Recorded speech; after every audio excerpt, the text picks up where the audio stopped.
Hey guys, welcome back to my channel. So in today's video, I'm going to be sharing with you how I made this DIY tufted headboard for my daughter's room. Now this was the previous headboard that she had on her bed, and I am going to be reusing the legs to go on the new headboard.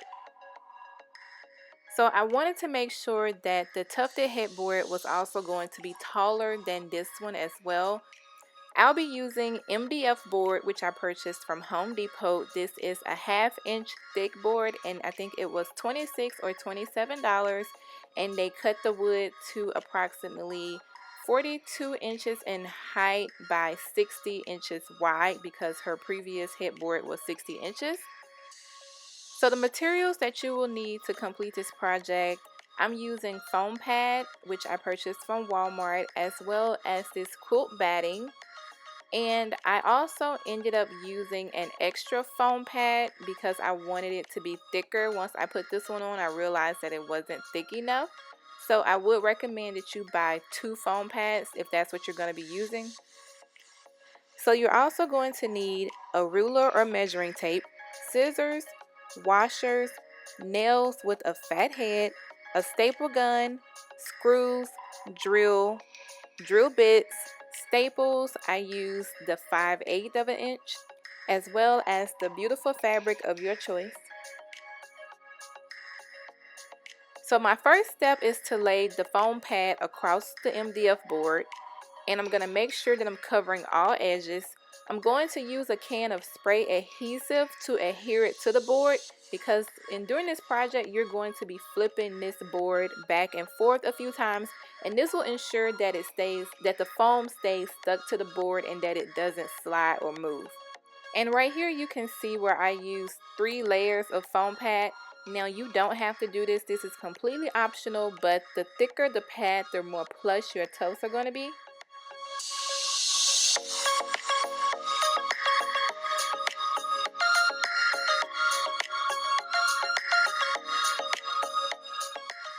Next, I'm taking the scissors and cutting the excess foam off around the edge of the board, making sure that it is even with the exact size of the headboard.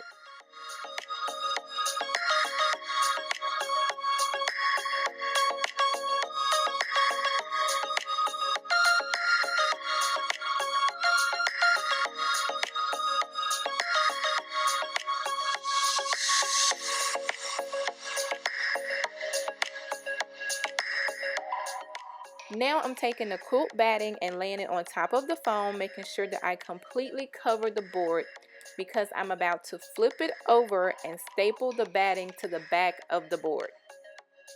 Now you can do this one of 2 ways. I covered mine first and then flipped it over, but you can also lay the batting flat on the floor and flip the board over on top of it instead.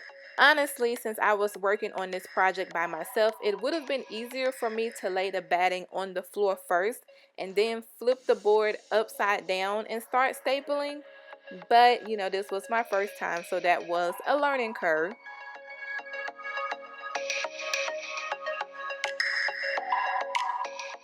I cut off some of the excess mattress pad that was hanging over the board on this side, and now I'm going around and trimming my batting so that I don't have too much in the way while I'm stapling it to the back of the board.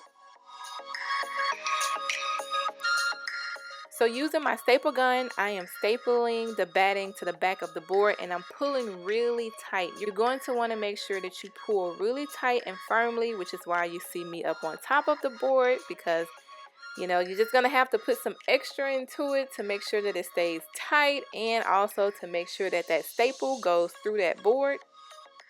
So for the edges, I'm just tucking it under the same way that you would if you were wrapping a Christmas present. Therefore, it's flat on the side when you get ready to staple it down.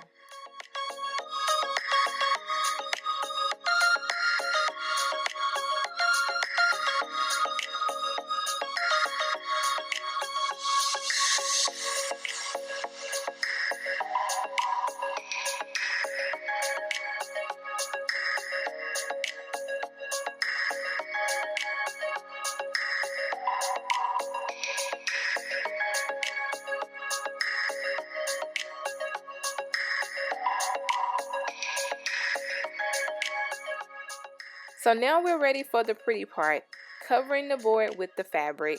So of course you can get whatever fabric you choose.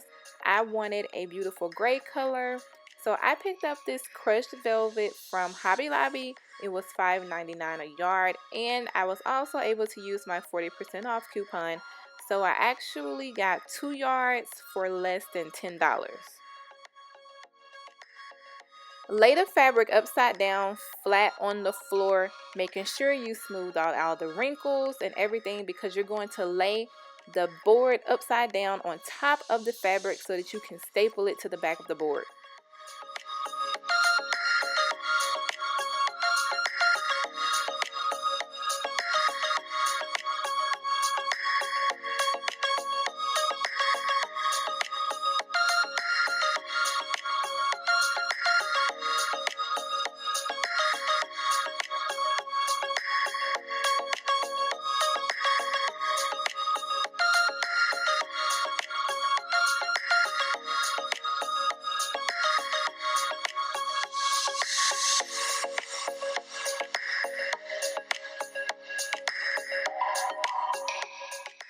So once you're done stapling your fabric to the back of the board, it should look like this.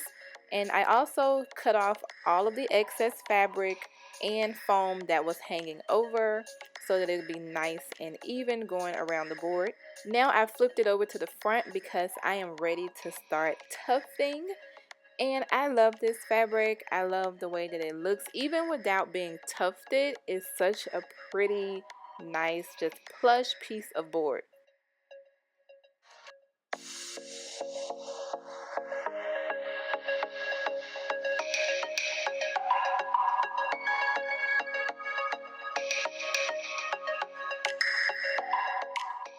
Since I'm a very visual person, the method that worked for me in regard to placing my points where I was going to tuft the board was to use ribbon and cut it along in the rows that I knew that I wanted to have on the board. So after I laid my ribbon across the board, I took my measuring ruler and measured all of my spaces. They were 8 inches apart going vertical and 12 inches apart going horizontal. And I wanted diamond shaped tufts. So I placed all of my washers in the areas where I had measured, and then I went along afterwards and took a Sharpie marker and marked those tufted areas so that I knew where I was going to be putting my nail head.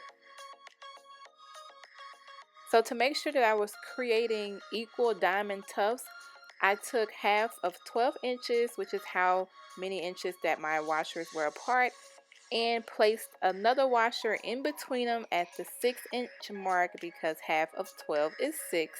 Therefore, I knew that I was going in an equal measurement.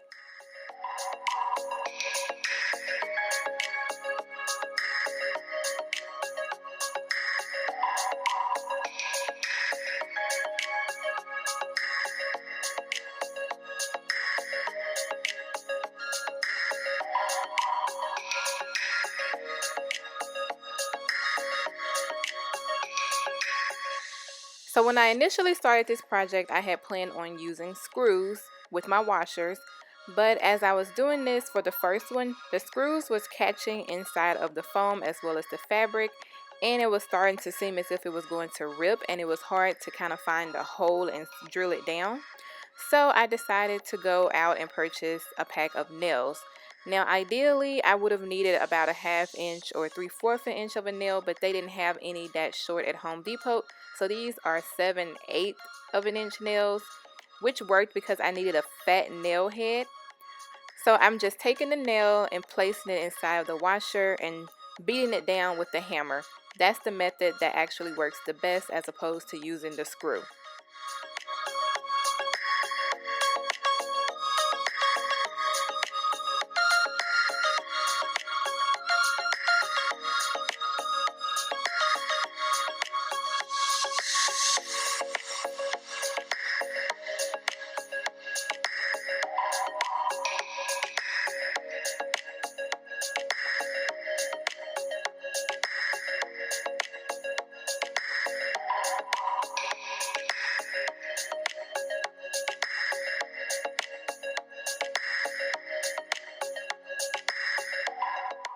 Now that I've made all of my tufts with my nails, I'm going to place these clear crystal gemstones on top of the nail and the washer head to cover it so they can have a pretty nice diamond effect. And I'm just going to use my hot glue gun to adhere the gemstone to the nail head. The reason why I didn't use E6000 is because E6000 has a really strong scent, especially if you're going to use a lot of it. And considering that this was going to be a headboard, I didn't want to have that scent coming from it. Now, Elmer's does also make a craft glue that comes in more of a gel that can be used as well. For the final part, I'm removing the legs from the old headboard and I am going to place them on the back of the new headboard. Now, as you guys can see, because the nails were a little bit long, it came out through the back just a little bit, but that was okay because it is going to be against the wall. Now, you can also get a small thin foam board or something to cover it up if you don't want the back to be exposed, but for me, that really wasn't an issue.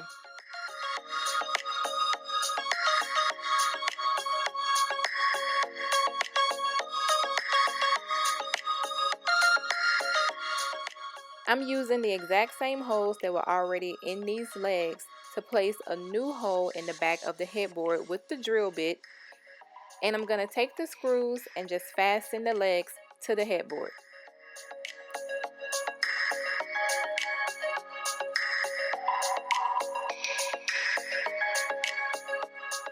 And this is the finished tufted headboard. I absolutely love it. It actually turned out a lot taller than I thought it was going to be, which is great because we really wanted the height. But I love it and she loves it and I hope you all love it.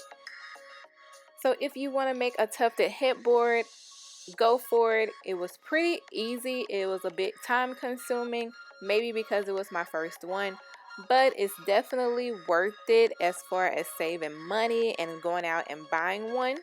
So I hope you guys enjoyed this tutorial and I will see you guys in the next video. Bye, Daisies.